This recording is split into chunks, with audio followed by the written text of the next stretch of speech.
کا آغاز کریں گے اور سب سے پہلے بات کریں گے پی ایس ایل فائنل کی، جس کی چمچماتی ٹرافی کون اٹھائے گا، حیدرآباد کنگز بینک یا پشاور زلمی؟ فیصلہ آج ہوگا۔ پشاور زلمی 9 سال بعد دوسرا ٹائٹل جیتنے کے لیے پرعزم، پہلی بار ایونٹ میں آ کر فائنل تک پہنچنے والی حیدرآباد کنگز بینک کا جوش و جذبہ بھی عروج پر ہے۔ فائنل کے لیے کپتانوں کا ٹرافی کے ہمراہ فوٹو شوٹ ہوا۔ پی ایس ایل فائنل کے حوالے سے شائقین کرکٹ کا جوش و خروش عروج پر پہنچا ہوا ہے۔ لاہور سے غلام مرتضیٰ کی report.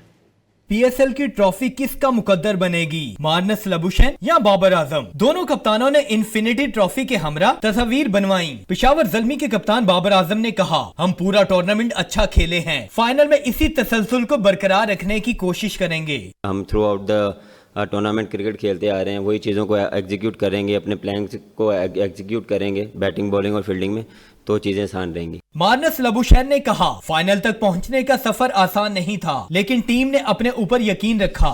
But for us it's all about controlling us, making sure we stick to our processes, our plans, and the rest will take care of itself. It's going to be a great occasion, a great moment. Hyderabad has certainly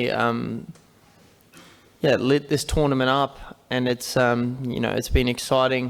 Peshawar Zalmi کی team نے L C C ground میں پری match training کی۔ Bangladeshi fast bowler Nahid Rana nets میں bowling کرتے نظر آئے۔